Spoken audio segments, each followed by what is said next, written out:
ሰላም ሰላም ክቡራት ቤተሰብ ከመይ ኣለኹም ተጋሩን ኤርትራውያን ናሃት ብዘይፈላለዩ እንኳዕ ናብዚ ፍቅሪ ዝኾነ ቻነል ብሰላም መጻእኹም እናበልኹ ኣነ እውን ናባኻቱም ብሓዱሽ እዋናዊ ጉዳይ ደግም ተመሊሰ መጺእ ኣለኹ። ኣብ ናይ ሎሚ መደብ ቲክቶከር ኣዶናይ ካብ እስር ቤት ሎሚ ምሸት ተፈቲሑ ኣሎ። ነዚ ሙሉእ ትሕዝቶ ናባኻቱም እናበልኹ ክጸንሐ ምስ ወላዲቶም ዝነበሮ ጻኒሒት ከምኡ ድማ ቲክቶከር ጃኒ እውን ተፈቲሓ ኣላ ስለ ካልኦት ዝርዝር ዝምልከት እውን ናባኻቱም እናበልኹ ክጸንሐ ነዚ ቪድዮ ላይክ ብምግባር ጀምሩ ኢኹም ሓድሽ ዝኾንኩም ድማ ነዚ ቻነል ሰብስክራይብ እናገበርኩም ኣበረታትዑ። ሰናይ ምክትታል። ኣብዚ ሰሙን ኣብዚ ማሕበራዊ ሚድያ ኣዘራራቢ ኮይኑ ዝቐነየ ዛዕባ መእሰርቲ ኣዶናይ ዝምልከት እዩ። ዓበይቲ ናይ ዓለምና ናይ ቴሌቪዥን ናይ ካሊእ ትካላት ዘለዋ እውን እናተዘራረባሉ ዝቐነያ ብዛዕባ እዚ ጉዳይ እዩ። ካብቲ ብዝተራረብ ዝነበረ ሓደ ጉዳይ ብዛዕባ ቢቢሲ ዝምልከት እዩ። ቢቢሲ ብዙሓት ሚልዮናት ቪወር ዘለዎ ብብዙሓት ሚልዮናት ተኸተልቲ ዘለዎ ዓብይ ትካል ስለ ኣዶናይ ምዝጋቡ ገለገለ ሰባት ክቃወሞ ሪኢና ነርና ኢና። ይኹን ደኣ እምበር ቢቢሲ ዝደልዮ ዋና ቪው እዩ። ስለ ኣዶናይ እንተደኣ ሰሪሑ ኣብዚ ሰሙን እዚ ብጣዕሚ ኣዘራራቢ ብጣዕሚ ነቲ ማሕበራዊ ሚድያ ተቆፃፂርዎ ዘሎ መንእሰይ ስለ ዝኾነ ግድን እዩ ስለሱ ክሰርሕ። እታ ብናይ ወላዲቱ ኣቢሉ ዝሰርሐ ቪድዮ ካብቲ ዝሰርሑ ቪድዮታት ማእኸል ካብቶም ብዙሕ ተራእዩ ዝበሃሉ ሓንቲ እያ። ስለዚ ድማ እዮም ብርክት ዝበሉ ሚድያታት ስለ ኣዶናይ እናተዘራረቡ ዝጸንሑ።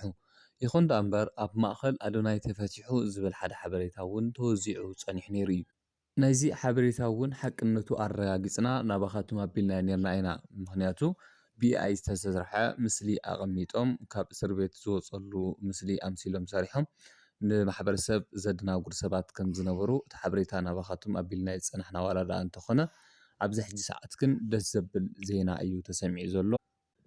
ብዙሓት ሰባት ከምቲ ናይ ኣዶናይ ዝገብሮ ዝደልዩ ኣለዉ ታዮም። ምክንያቱ ኣዶናይ ዲያስፖራ እዩ። ነባርነቱ ኣብ ሃገረ ካናዳ እዩ ነይሩ። ናብ ሃገረ ካናዳ ካብ ሃገረ ካናዳ ናብ ኢትዮጵያ መምጽኡ ምክንያት ድማ ነቲ መንእሰይ ዘሎ ጀነሬሽን ንምልዋጥ ካብ ዓብይ ዕላማ ሒዞም ዝመጹ ሰባት ማእኸል ሓደ እዩ። ሞጺኡ ድማ ከምቲ ዝሓሰቦ ሰሪሑ ገና ኣብ ጉዕዞ እናሃለየ እዚ ፈተና እዚ እዩ ኣጋጢሞ ማእሰርቲ። ብዙሓት ሰባት ድማ ነዚ ናይ ኣዶናይ ማእሰርቲ ክሪኡ እንተለዉ ዝሰንበዱ ብዙሓት እዮም። ኣያ ኣፍሪቃ ከይድካ ዘይትልውጠላ ንሰብ እውን ዘይትልውጠላ ዓዲ ዳ ኮነቲ ከመይ ጌርካ ናብኡ ክትኸይድ ኢሎም እቲ ዝነበሮም ሓሳብን ዓላማን ንድሕሪት ዘበሉ ብዙሓት እዮም። እሞ ድማ እዚ መሰናኽል እዚ ማእሰርቲ እዩ። ናይ ኣዶናይ ማእሰርቲ ብዙሓት ፈተውቱ ብዙሓት ቤተሰብ እውን ከም ዘሕዘነ ይፍለጥ እዩ። ብዙሓት ኣዶናይ ንሱ ብገንዘቡ እናኸፈለ ዝተፈላለዩ መበራትዒ ነገራት እናሰርሐ ከም ስድራ ገይሩ ዘዕብዮም ህፃናት እውን ኣለዉ ታዮም። እዞም ህፃናት እዚኣቶም ኣብ ምንታይ ሻቅሎት ከም ዝቕነዩ እናርኣይናዮም ፀኒሕና ኢና። ማለት ኣዶናይ ተኣሲሩ ማለት እቲ ተጀሚሩ ዘሎ ናይና ሂወት እውን ተቋሪፁ ኣሎ ማለት እዩ ክብሉ ኢና ሰሚዕናዮም። ምክንያቱ ኣዶናይ እንተደኣ ዘለ ኮይኑ ንዓና ዝሕብሕበና የለን፣ ንዓና እውን እቲ ጅማር ሂወትና ክዓቢ ዝገብር የለን። ስለዚ ኣዶናይ ኣብ ሂወትና ዓብይ መንገዲ እዩ ድምፂ ኩኑልና ክብሉ ተሰሚዖም ነይሮም እዮም። ከምቲ እቶም ህፃናት ንኣዶናይ ድምፂ ዝሓተቱ ብርክት ዝበለ ፈታዊ ኣድናቂ ኣዶናይ ድማ ድምፂ ኩኑልና ክብል ፀኒሑ እዩ። ወላዲቱ፣ ቤተሰቡ፣ ኣቡኡ ዝምልከቶ ኣካል ብሕጊ በዓል ሞያ ዝኾነ ብሕጊ ካሊእ ድማ ብማሕበራዊ ሚድያ በዓል ሞያ ዝኾነ ብማሕበራዊ ሚድያ ንኣዶናይ ድምፂ እናኾኑ ፀኒሖም ነይሮም እዮም። ኣብዚ ሕጂ ሰዓት ግን ብጣዕሚ ደስ ዘብል ዜና እዩ ወፂኡ ዘሎ። ብርግፅ ከምቲ ኣብ ቪድዮ ዝረኣይናዮ ብዙሓት ሰባት ብርክት ዝበሉ ከምኒ በዓል መርከብ ቦኒትዋ፣ በረከት ዝኣመሰሉ ዓበይቲ ሚድያታት እውን ዘርጊሖምዎ ኣለዉ። ኣዶናይ መፍትሑ ማለት እውን ሓጎሶም እናገለጹ እዮም ዝርከቡ። ብሓቅነቱ እውን ዝብል ነገር ኣቲና ኣረጋጊፅናዮ ኢና ርኢናዮ ኣለና። ኣዶናይ ካብ እስሪ ከም ዝተፈትሐ እቲ ሓበሬታ ወፂኡ ንሱ እውን ምስ ወላዲቱ ምስ ኣዕርኽቱ ከምኡ ድማ ፈተውቱን ኣድነቕቱን ናቱ ኣዕርኽቲ ዝኾኑ ፍልይ ዝበለ ኣቀባብላ ገይሮም ካብቲ እስር ቤት ትወፅእ ተሎ ተቐቢሎም ኣብ ገዛ ድማ ምስ ወላዲቱ ብጣዕሚ ደስ ብዝብል መንገዲ ኣራኺቦሞም ኣለዉ። ወላዲቱ ነዚ ነገር እዚ ብጣዕሚ እዩ ሓድሽዋ።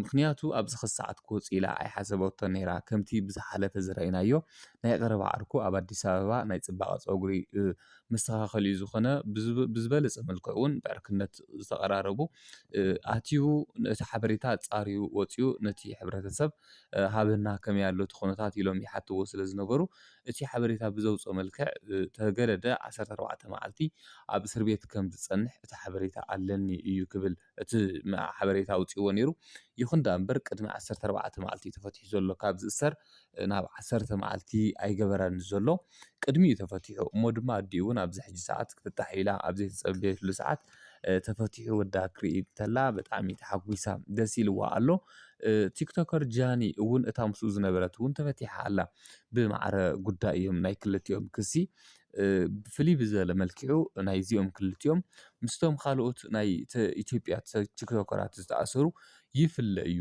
ብዝተፈለየ መልክዑ ብዙሓት ብርክት ዝበለ ደቂ ኣንስትዮን ኣወዳትን ናይ ኢትዮጵያ ባህሊ ዘይኮነ ሃይማኖታዊ ዘይኮነ ነቲ ሕብረተሰብ ነቲ ማሕበረሰብ ክውክል ዘይኽእል ምርኢት ስለ ዝፈጽሙ እሞ ድማ ኣብ ዓብይ ሚድያ ኣብ ዓብይ ክፍለ ግዜ ብብዙሓት ብናይ ቴሌቪዥን ቀጥታ ኣብ ዝረኣየሉ ሰዓት ነቲ ናይ ኢትዮጵያ ህዝቢ ባህሊ ዘይውክል ኣለባብሳ ኣካይዳ ገይሮም ስለ ዝተረኣዩ ዝተኣሰሩ ኣለውታ እዮም እዚኦም ኣይተፈትሑን ዘለዉ ክሳብ ሕጂ ኣይወፁን ዘለዉ ተፈቲሖም ዘለዉ ቲክቶከር ኣዶናይና ቲክቶከር ጃኒ ክልቲኦም ብቻ እዮም እምበር ብካልኦት ግን እቲ ናይ ባህሊ ቱሪዝምን ኢትዮጵያ ብጥብቂ ሒዝዎም ከም ዘሎ እዩ ዝረአ ዘሎ ናይ ኣዶናይ ግን መፍትሒኡ እንታይ እዩ ዝብል ነገር ኣይተፈለጠን ኣዶናይ እውን ክሳብ ሕጂ በዚ ምክንያት ተፈቲሐ በዚ ምክንያት እውን ወፂእ ኣለኹ ክብል ኣይተሰምዐን ምክንያቱ ካብ ዝፍታሕ ገና እዩ ሰዓታት እዩ ተቆፂሩ ዘሎ ምስ ቤተሰቡ ምስ ኣዕርኽቱ ካልኦታት ናይ ምርኻብ ስነ ስርዓት እዩ ዘሎ ክሳብ ሕጂ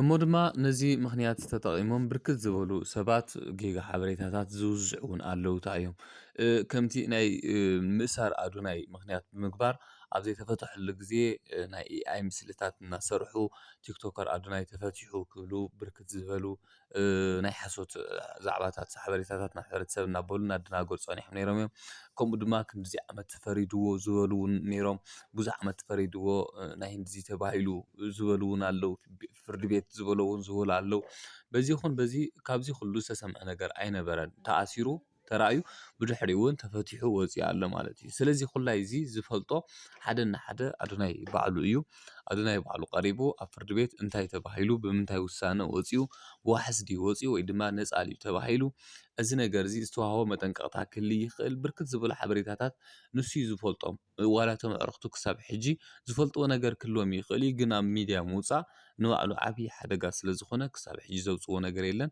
ኣዶናይ ግን ዘውፅኦ ነገር ክህሊ እዩ ንፅበ ኢና ተፀቢና ድማ ናባኻትም ነብሎ ዝኸውን ክቡራት ቤተሰብ ፅብፁይ ሓበሬታ ነብፅሓልኩም ኢና ነዚ ቪድዮ ላይክ ምግባር ኣይትረስዑኹም ሰብስክራይብ እናገበርኩም ድማ ቤተሰብ ኩኑ ቀፃሊ ብሓድሽ ዝኾነ ዛዕባ ክንራኸብ ኢና ሰሰናዩ ይስመዐና ሰላም